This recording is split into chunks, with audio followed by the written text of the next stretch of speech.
Tepe is getting ready for school in the morning, feeling happy with his parents. Little does he know that this will be the last time he'll see them. Right now, Tepe is visiting his parents' graves to pay his respects. While he's there, he notices a horse-drawn carriage being chased by 3 men in a jeep. Tepe quickly gets on his bike to help. He catches up to the chase and gets into a fight with the aggressive men. Things get intense when one of them pulls out a gun. But the carriage driver, Alfred, stops the armed man and shows his own fighting skills, taking on another man with a knife. Due to the fight, the carriage gets damaged and starts going out of control. Tepe jumps into the carriage to assist a woman inside.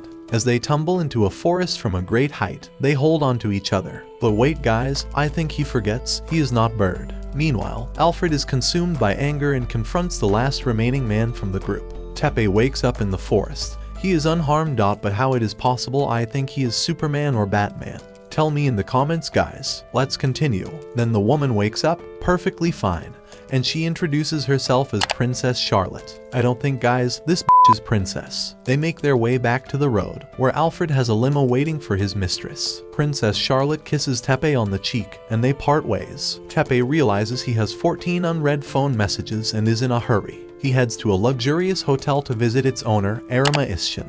However, the security guards don't believe him. Just as he's about to be kicked out, the elder Ishchin comes to his rescue, revealing that Tepe is his honored guest. It turns out that Ishchin is Tepe's grandfather from his mother's side, and they've only recently become acquainted since Tepe's parents passed away. Tepe tells Ishchin that he intends to seek revenge on the culprits behind his parents' murder, a decision that Ishchin disapproves of. Despite their differences, Ishchin takes Tepe to a grand ballroom party where he introduces him to a crowd of well-dressed, wealthy individuals. Tepe, still in his dirty clothes from the morning's chaos, is as surprised as the crowd when Ishchin announces that Tepe will be the successor of the Arima Financial Combine. Ishchin allows Tepe to stay in his untidy attire, explaining that he rescued someone on his way to the hotel. But even he is taken aback by the revelation that Tepe saved the royal princess of Hazelrink. Tepe is upset that Ishchin sprung the succession announcement on him, but Ishchin reassures him that he won't stand in the way of his revenge plans. However, he also warns Tepe that as the new successor, he'll make enemies and needs to build alliances. Most of the people who approach Tepe are insincere, wearing fake smiles, and are wealthy individuals. However, Vincent Van Hossen stands out as a genuine person among the crowd. He introduces his daughter, Little Maria, and mentions that he has another daughter for Tepe to meet. Overwhelmed by the attention of so many people, Tepe takes a break and is attended to by a maid named Yu, who caters to his needs. While taking a breather, Tepe spots a woman practicing her swordplay outside the window. Intrigued, he rushes to join her, because he is such a pervert.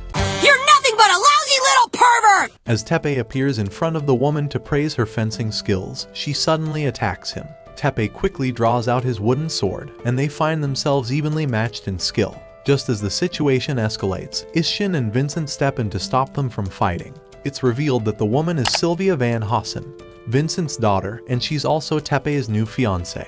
Later, you and the sleeping Tepe are in a limo on your way home after the party. Ishchin confides in you about his guilt for putting Tepe in the position of having a fiancée, drawing a comparison to how he forced a certain life on his own daughter in the past. However, he reassures you that Tepe has a choice in how his relationship with Sylvia will turn out. Upon arriving at their destination, Ishchin has provided a mansion for Tepe to live in, and Yu accompanies him. They enter the mansion, and Tepe is greeted by many of his maids. His room is spacious and luxurious. Tepe lies on his bed, deep in thought about both Charlotte and Sylvia. He calls on you to discuss whether having a fiancé is a common practice in the world of the wealthy. Tepe is curious to learn more about Sylvia's personality, and hopes you can provide some insight. The next morning, Tepe gets dressed up for his first day of school, and he notices that you'll be joining him as a student. While they're on their way, Tepe realizes that he'll be attending the enormous and prestigious Shuho Academy. Upon arriving at the academy, he notices that everyone is staring at him, probably because he's from the Arima family. To escape the prying eyes, Tepe rushes to the school's glamorous cafeteria. There, he accidentally bumps into a student named Seika, who happens to be the president of the social club. Seika scolds Tepe for having an unbuttoned collar and invading his personal space by adjusting his clothing. Seika is such a well-known figure that her friends, Erika and Ayano, are offended that Teppei doesn't recognize her. While exploring the campus, Teppei finds himself getting an overwhelming amount of unwanted attention from the principal, the teachers, and the students. His classmate, Mezu, tries to befriend him, but they are quickly surrounded by other classmates, preventing Teppei from properly introducing himself. Interestingly, Charlotte also attends the same academy and is delighted to come across Teppei. She's so thrilled to see him that she hugs him, causing Teppei to lose his balance and end up on top of Charlotte on a desk. Just at that moment, someone enters the classroom and finds Teppei in this awkward situation. Shocked by the misunderstanding, she runs away in embarrassment. Teppei and Charlotte have lunch together and spot Sylvia on her way to the fencing hall. Teppei confides in Charlotte about Sylvia being his fiancée, and he's troubled that Sylvia saw him in an embarrassing situation in the classroom. Charlotte suggests they visit the fencing club to clear up the misunderstanding. In the fencing hall, Teppei notices that Sylvia's swordplay during sparring lacks passion, as if she's lonely for not having any worthy opponents. Realizing that Teppei is her equal with a sword, Charlotte encourages Sylvia to challenge Teppei to a sparring session. Sylvia accepts the challenge and manages to win a fencing match against Teppei. However, she's unsatisfied with her victory, feeling it's only due to the nature of the bout. Sylvia expresses her desire to face Teppei in a more traditional Japanese-style sword fight in his dojo. Just as they're discussing this, Yu appears to deliver Teppei's Japanese-style sword to him. The two face each other again, with Teppei adopting a dojo-style stance and Sylvia using a fencing style. Final round, fight! The battle is swift, and in an instant, both fighters have each other's swords at their throats. While it may appear to be a draw, Teppei realizes that Sylvia drew her sword faster and gracefully admits defeat. They shake hands, and a sense of friendship begins to blossom. Observing the two being friendly, Charlotte joins in with a warm hug. While on their way in the limo, Yu suggests to Teppei that he should consider joining the social club. Yu explains that it's where the school's most eligible and influential individuals gather, and both Sylvia and Charlotte have already recommended him to the club. Standing in front of the grand social club building, Teppei is awestruck by its size. Upon entering, he overhears people whispering about his arrival. Seika, the club's president, is not enthusiastic about accepting Teppei and makes her reservations quite clear. However, since the social club is hosting a party in a week, Seika challenges Teppei to prove that he can master the proper and dignified etiquette required for the club by then. If he can meet this challenge, he'll be allowed to become a member. In the days that follow, Teppei diligently practices proper coffee drinking, maintaining a straight posture, and dancing with the required grace, all in preparation for the upcoming party. While Teppei is studying late at night, you bring him some coffee. This simple act of serving coffee reminds Teppei of his mother, who used to do the same for him in the middle of the night. Touched by the memory, he reflects on his family. In this moment, Yu shares her own personal story with Teppei. She tells him that she grew up as an orphan until Isshin took her in and gave her the opportunity to become a maid. Yu feels a deep sense of gratitude towards Isshin, as she believes that he saved her life and gave her a chance at a better future. She considers it an honor to serve Isshin's grandson, Teppei. The following morning, Teppei continues to practice his etiquette as he heads to school. Seika notices his efforts and becomes annoyed, feeling like she's seen as the school's villain for being so hard on him. She overhears students discussing her, which only reinforces her belief. Back with Teppei and his friends, they realize that his progress in presenting himself with proper etiquette has been minimal. Given Teppei's proficiency in martial arts, Yu suggests that he approach his etiquette lessons as if he were practicing martial arts. Inspired by Yu's idea, the group is motivated to continue Teppei's etiquette lessons. As the week progresses, Teppei, Charlotte, and Sylvia get ready for the upcoming party at the social club. Seika continues to emphasize to Teppei that he must prove himself as a dignified member of the club, setting high expectations for his performance. Throughout the ball, Teppei proves to be charming, and as he and Charlotte dance, people can't stop complimenting his charisma and charm. Seika, unable to deny Teppei's charm and charisma, feels frustrated about it. After the party, she acknowledges that Teppei presented himself wonderfully, even though the group is celebrating their victory. Seika reveals that she still cannot make Teppei a member of the club. She challenges Teppei to host a party and prove that he can handle it in a manner that aligns with the standards of the club. Only then will Seika consider admitting him as a member. While Seika is at home attempting to create art but struggling to find inspiration for her canvas, at Teppei's mansion, Yu tells him about a motorcycle developed by the Arima automobile engineers that doesn't fall. Teppei recalls his desire for such a bike but didn't realize Yu took him seriously. Now that he's seen the motorcycle, he disappoints the engineers by expressing that he doesn't want it. At the academy, Tepe spends time with Charlotte and Sylvia in the social club, where they are trying to plan the upcoming party. Tepe makes a comment about Seika not being around, suggesting that she might be neglecting her duties as the club's president. However, Erika and Ayano overhear Tepe's comments and feel insulted, believing that Tepe doesn't appreciate how busy Seika is. Tepe is surprised to learn about Seika's background as the daughter of the Haojuan president, a star model, and the designer of the Haojuan clothing brand, Saint Rose. He realizes that he knew very little about her. As Seika arrives at the club, Mezu greets her and expresses his gratitude for being chosen as the social club male representative, and for the opportunity to be interviewed at a Saint Rose fashion event. However, Seika feels frustrated because she can't seem to find anyone suitable for the interview. On his way back home, Tepe ponders why Seika harbors such strong negative feelings towards him. Before returning home, Tepe decides to visit his grandfather and have a conversation with him about this matter. The following day, Mezu falls ill with a severe cold. Despite his condition, he is unwilling to admit that he's not fit to represent the social club at the St. Rose fashion show interview. In his place, Tepe steps in to fill the role. When Seika sees Tepe at the fashion show, she's both surprised and annoyed. Tepe explains the situation to her, and Seika warns him to give his best during the interview. After the fashion event, Seika and Tepe head to the interview. During the interview, every time the interviewer directs a question toward Tepe about the social club, Seika discreetly kicks him under the table, pressuring him to answer correctly. Frustrated by Seika's actions, Tepe eventually tells the interviewer that she can be bossy as the club's leader. However, he goes on to explain that Seika's take-charge attitude and charisma make her an excellent leader. This genuinely flatters Seika, and she smiles at Tepe. After the interview, Seika and Tepe have dinner together. During their conversation, Tepe reveals that he understands the reason for Seika's strong dislike towards him. He explains that, after speaking to his grandfather, Isshin, he learned that Isshin used to neglect his family due to his work. This led to his wife having an affair with Seika's grandfather. When Isshin found out, he banished his wife from the Arima family and cut all ties with their company. Tepe goes on to mention that he is aware of Seika's desire to have her products sold in Arima department stores, but all of her previous attempts were rejected. Seika's anger towards Isshin is so palpable that it attracts the attention of other patrons in the restaurant.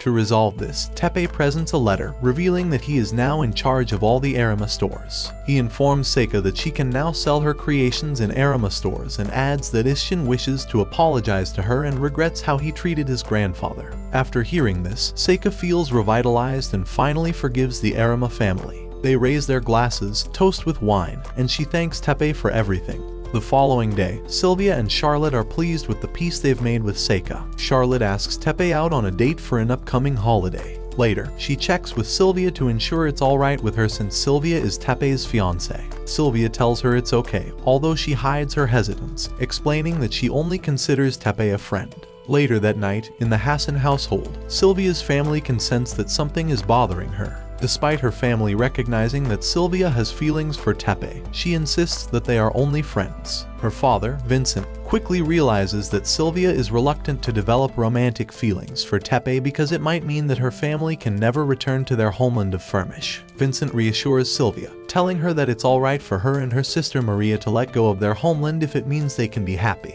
With this thought in mind, Sylvia leaves the dining room. Meanwhile, at the Hazelrink estate, Charlotte is selecting the right outfit for her upcoming date with Tepe.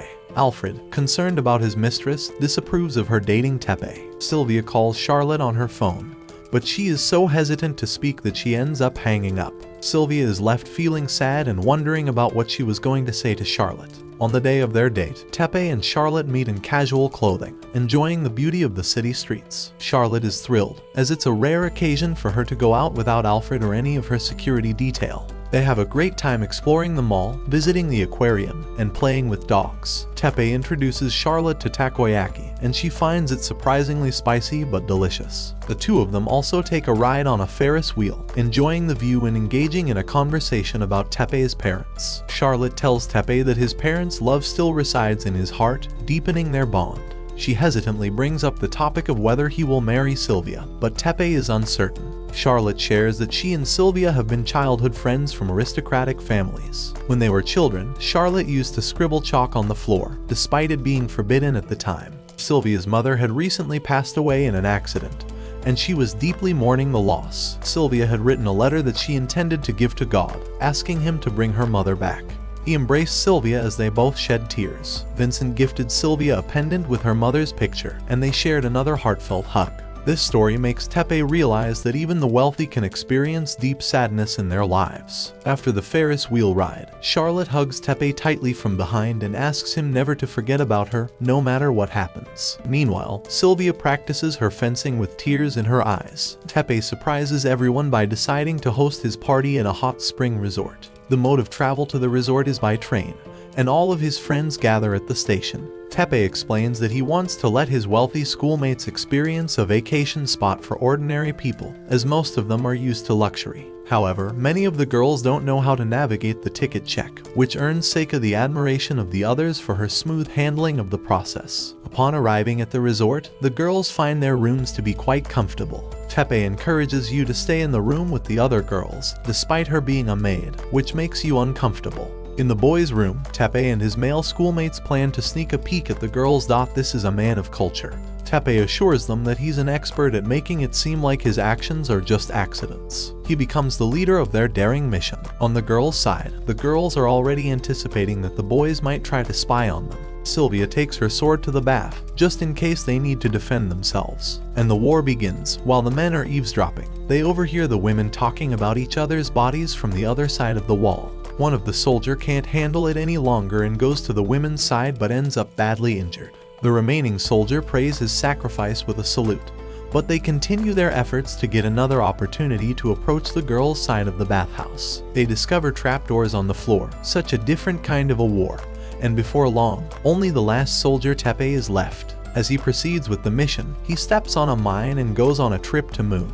The girls see a shooting star, only to realize it's Tepe speeding in their direction. And due to Tepe, the men's win the war. The girls scold the boys for trying to peek at them, except for Yu, who tells Tepe that she would undress for him if ordered. Since they are all on vacation, the girls forgive the boys, and they continue to enjoy their night. They have fun playing table tennis, singing karaoke, eating together, and participating in various vacation activities. As the day comes to an end, the girls are in their bedroom, talking to each other as they prepare to sleep. Seika believes that Tepe didn't really host a party and had fun instead. She plans to announce next week whether he will become a member of the social club. During this conversation, Seika, Charlotte, Yu, and Sylvia all admit to liking Tepe. They make a pact not to harbor resentment or jealousy, no matter who Tepe eventually chooses among them or if he decides to be with someone outside of their group. They name this pact the Hot Springs Pact. The Arima automobile engineers show Tepe their improved version of the unfalling motorcycle design,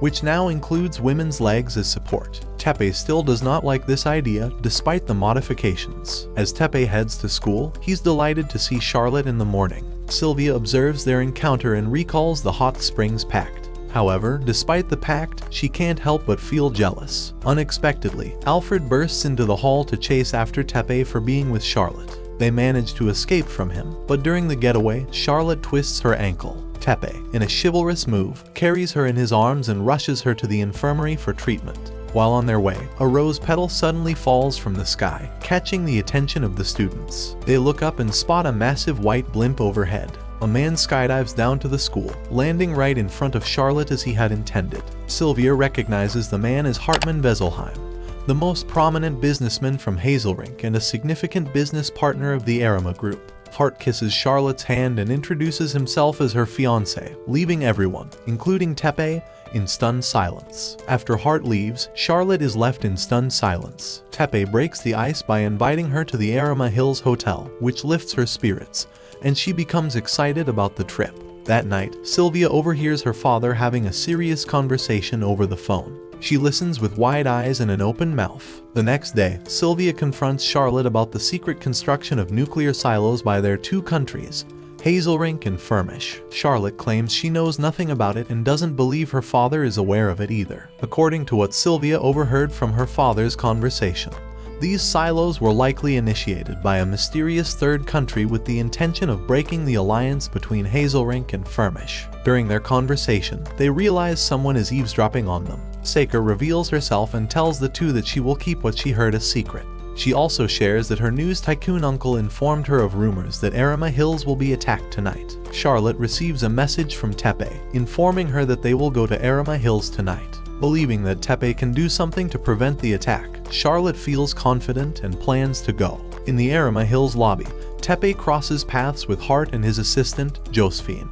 Hart confirms that he's at the hotel for a business meeting with Isshin. Hart and Vincent arrive at their meeting spot, and the conversation they are about to have is so critical that Hartman asks Josephine to leave while they talk. They discuss the cooperative agreement between Hazelrink, Firmish, and the Arima group to build a resort. Hart confirms that the third country's objective is to construct secret nuclear weapons near the resort, with the intent of destroying relations between the two countries. Meanwhile, Charlotte arrives at the Arima Hills suite, where Tepe had arranged to meet her according to a phone message. However, upon opening the door, she finds the room empty. Tepe is elsewhere, outside his mansion, practicing his swordplay with Yu looking after him. Tepe checks his phone and wonders why Charlotte has left him so many messages. He decides to call her, but the moment Charlotte reaches for her phone, the entire Arima Hills experiences a blackout. In the midst of the darkness, Tepe receives a mysterious message from someone claiming to have killed his parents and now having his lover. Armed men have infiltrated the Arima Hills hotel during the blackout. They forcibly entered the meeting room where Isshin,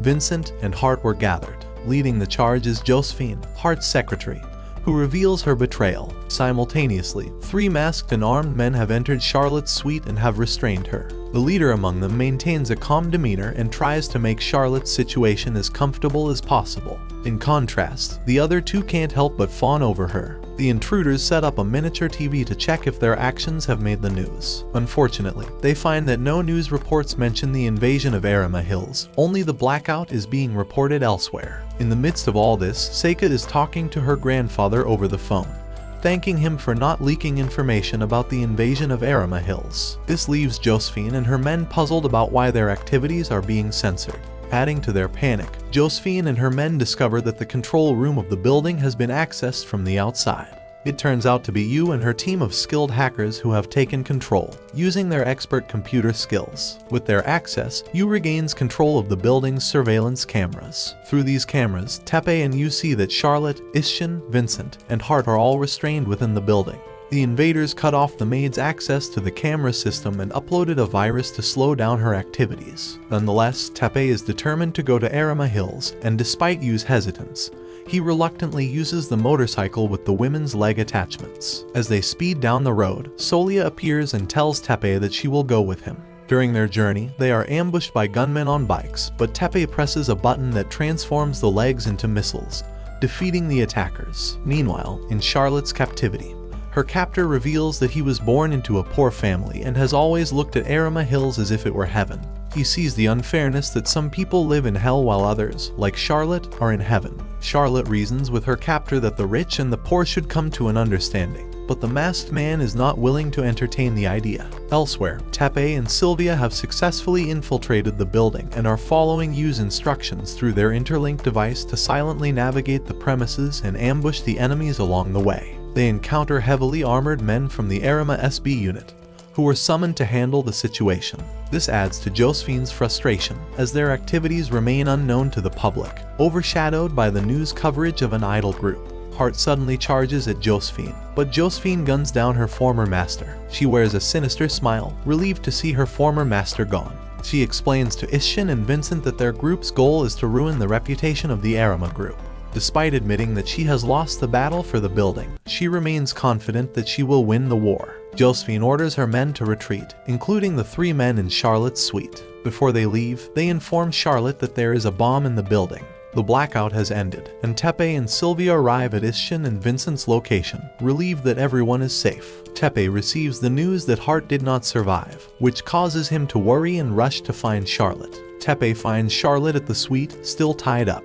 He hugs the crying girl in relief that she is okay. Charlotte remembers that the invaders planted a bomb in the building and informs Tepe about it. Yu's computer skills immediately detect multiple bombs in different locations within Arima Hills. A blackout ensues, plunging the building into darkness once again, which puts Charlotte and Tepe in fear. However, Charlotte is just glad that Tepe is with her, holding her hand despite the dire situation. Meanwhile, Sylvia and the others have arrived at the mansion with Yu and her army of maid hackers. Yu informs everyone that the virus the invaders planted makes it impossible for her to regain control of the building.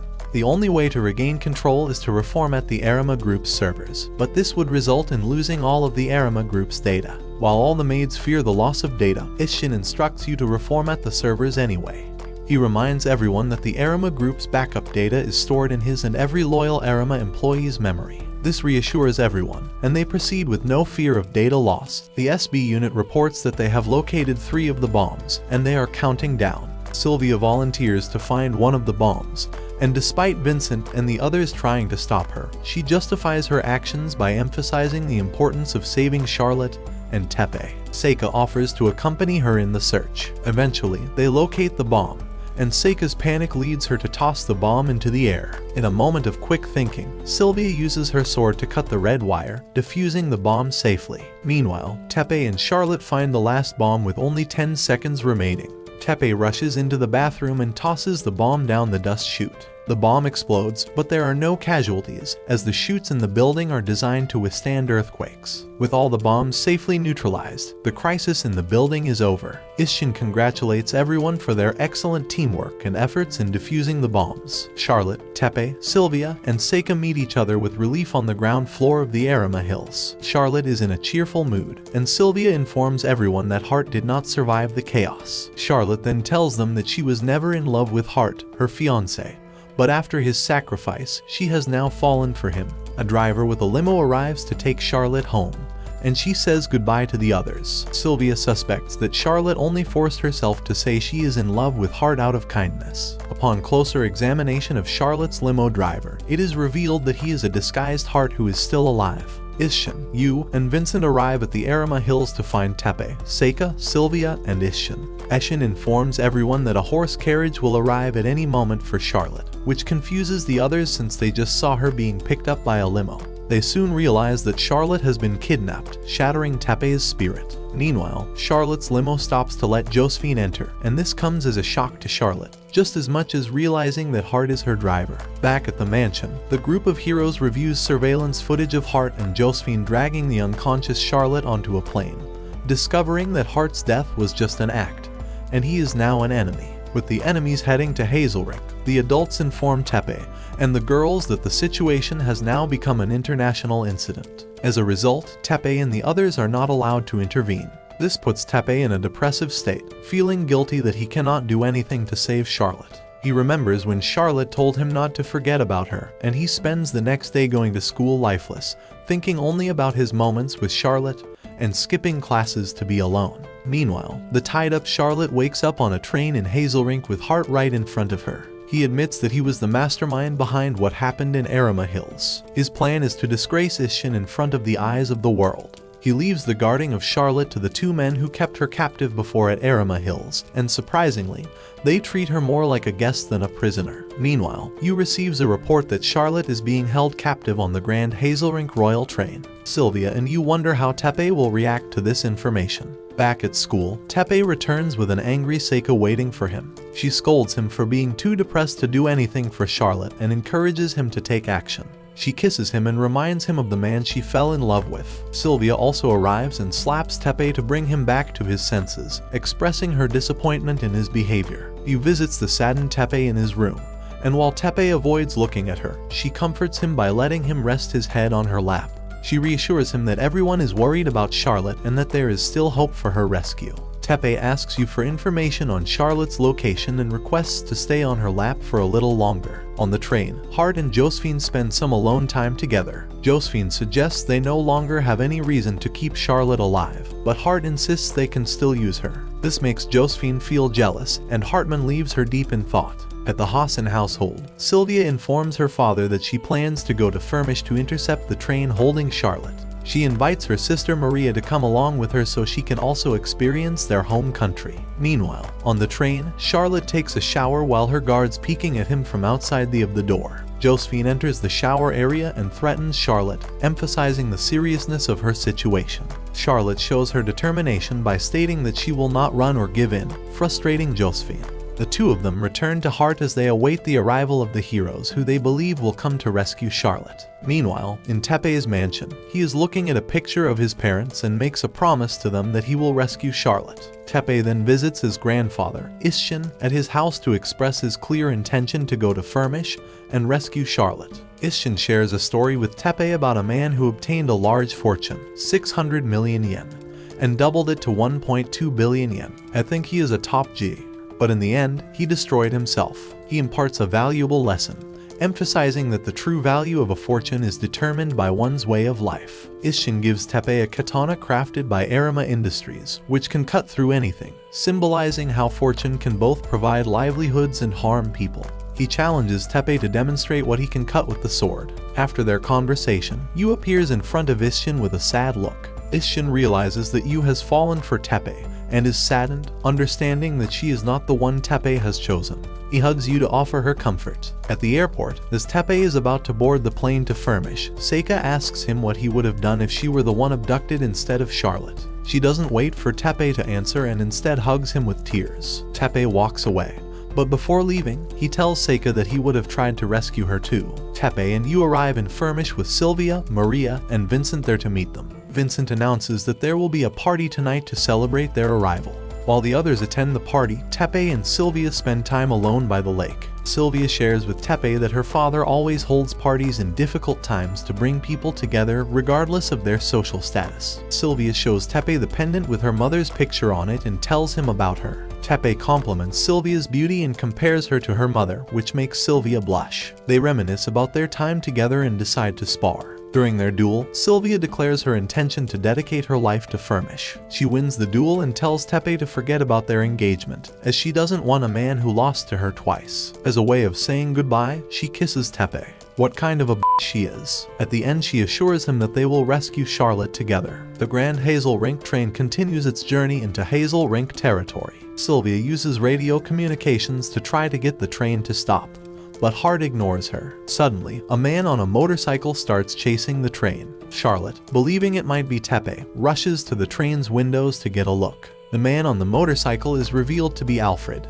I think Alfred came from Fast and Furious. Alfred jumps onto the train and confronts the men who are firing at him, determined to rescue Charlotte. As Tepe sneaks into the front part of the train, Sylvia, riding a horse with her cavalry unit, continues to chase the train. Meanwhile, Josephine takes Charlotte hostage to impede Tepe's progress. She pushes Charlotte toward Tepe with the intention of shooting them both. However, Hart, who is also on the train, shoots Josephine before she can harm Charlotte. Hart fires 2 more shots to ensure that Josephine is no longer a threat. Hart told Tepe and Charlotte that when he was a young boy, he used to steal things from fancy hotels as a pickpocket. One day, he tried to steal from Isshin, but Isshin caught him. Isshin told Hart to become a respectable person in society instead of using sneaky tricks. Since then, Hart has been determined to get back at Isshin. While Hart was talking about his past, Tepe used the opportunity to get rid of Hart's men and prevent him from shooting his gun.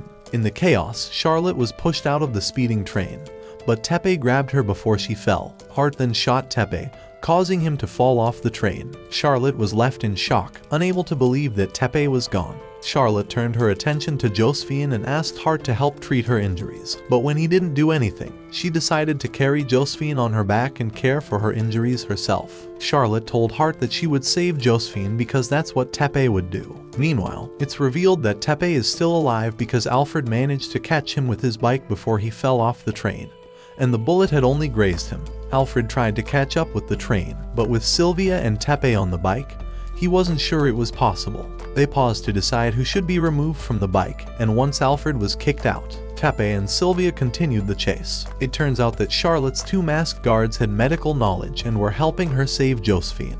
In the meantime, Tepe and Sylvia catch up to the train. Tepe boards the train and uses his katana sword to disconnect the other carriages, separating Hartman from Josephine, who is being treated in peace away from the action. Tepe then confronts Hart, who has a gun aimed at him. Tepe shares his perspective on Hart's story, believing that Tepe's grandfather wasn't trying to humiliate Hart but was instead showing his belief in him. Hartman, in denial of Tepe's perspective, keeps shooting at him, but the bullets do not harm Tepe. Tepe continues to emphasize that a person's worth is not determined by their wealth or status, as all his friends have taught him. Hart, no longer willing to listen, presses a button that triggers an explosion, engulfing the train in flames. Hart reveals to Tepe that he was responsible for eliminating Tepe's parents as part of his revenge against Isshin. In response, Tepe says that Charlotte taught him that all life is valuable, and his parents still live on in his heart. Tepe forgives Hart and disarms his gun with his sword. He punches Hart and encourages him to keep living. Just then, the train crashes in a massive explosion. Tepe and Charlotte are thrown together but are saved by Sylvia on a bike. At the same time, Hart is also thrown from the train and caught by Alfred on a tractor. Alfred then tosses him into a lake, but he is still alive. With their conflicts finally over, the story concludes. Charlotte expresses her love for Tepe, while Sylvia witnesses their affection and is shocked by what she's seeing. Josephine wakes up in a hospital with Hart by her side. Later, Tepe, Charlotte, Sylvia, and you all go to the social club, where Sika and the club members have a ballroom party ready for them. Tepe dances with Sika, Sylvia, Charlotte, and you on the dance floor. During the limo ride to the school, you inform Tepe that the Grand has a rink train, and parts of Firmish have been damaged due to the incident. Tepe feels guilty about it and wants to personally apologize to everyone. He runs into Sika, who reassures him that Sylvia and Charlotte will forgive him. Tepe apologizes to both Sylvia and Maria, but they don't see a reason for him to do so. Charlotte is upset because Tepe apologizes to her last and says she doesn't care about a damaged train. She then tells Tepe that what happens next is up to him. That's it for this video. Watch the following video, and I'll catch you in the next one.